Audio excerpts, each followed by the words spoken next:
continues in turn number 1 after the big one. 16 cars damaged in an accident, and the inside of turn 1 at Daytona looks like a junkyard. It all started when 24 of Jeff Gordon and Kevin Harvick, 29, made contact. There you see Harvick gets bumped from behind by Jeff Gordon when he goes down to block Jeff. They make contact. He goes across the racetrack, and then along comes Andretti, and all of a sudden the racetrack is blocked. There's no place for anyone to go except into the wreck, and that's where they go. And we talked earlier about the little mirrors guys were putting on the roll bar on their left side of the car and blocking, and how that applies to these rules in this kind of racing. And you got to do it. I mean, that's what you have to do. You've got to use those mirrors. Here we got on board with Kevin Harvick. He moves down to block Jeff. Jeff just catches him in the left rear, and that's all it takes. And we heard the lights out when he backed the thing in the fence.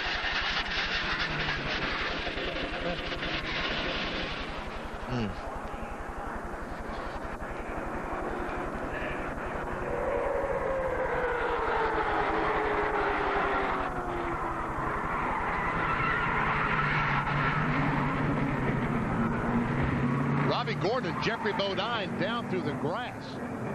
Ryan Newman slipped through there too. I mean, that's one place that a race car driver does not want to go, is in the grass, but they were wise to do that. Let's add a 17th car to that. Mike Wallace, I just saw in that view, was in that wreck too. 17 cars. Fortunately, all of the drivers out of their cars, and they're all okay. 46 laps to go in the Daytona 500.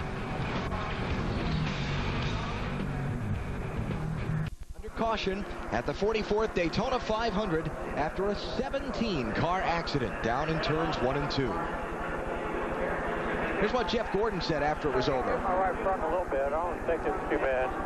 I mean, he just totally tried to block me. I wasn't even really trying to get up there. That damn 97, the wild man, and I'm trying to block him, you know, and the 29 had a run, and he decided to come down. Mess up there. We're going to have to come get 4 tires on the thing, I think, Jeff. Well, there you have it. I mean, we talked about the blocking, and that's exactly what happened. Marty Snyder. Well, Ricky Rudd had a very good view. First of all, Ricky, what was your view? What did you see happening in front of you? And how much blocking is going on out there? I really couldn't tell what happened, Marty. We'd been up front there, and we came in on that last pit stop, and I had a little miscommunication. I couldn't find the pits like I needed to, so we came back out. We were about 10th when the wreck happened.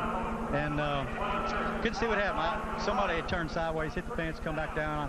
I drove to the bottom trying to miss it, and he hit me in the right rear quarter panel, turned me head on in the fence, and it was pretty much over after that. I really couldn't tell what happened. It was pretty wild out there, pretty typical restricted plate racing. A lot of blocking going on.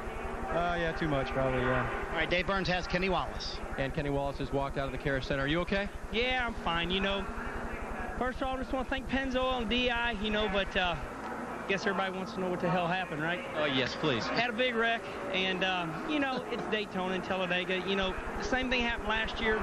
50 laps ago, we were all going for it, and I was shooting them 3 wide up the middle, and they just, I guess, Harvick and Gordon got together. Did you see the fire in your car? Oh, yeah. I mean, you know, I was just going low, hoping I could miss Harvick, but I T-boned him, and I was bursting into flames. I told my wife it was a fiery crash. It's a bad deal, I know it is, but what are you going to do? Little E's in there laughing. He says the first big crash he's ever been through in his life. I'm not happy. He's trying to cheer me up, but I think the only injury I had was to my helmet, just pulling the plug. There's more famous drivers behind me. Get some of them. Well, and that will be Kevin Harvick walking out here in just a second. Thanks, Kenny. We're glad that he is okay. And we'll have Harvick when we come back. Alan? All right, Dave. Got the ranks of the contenders thinned considerably by that crash. Now just 18 cars on the lead lap.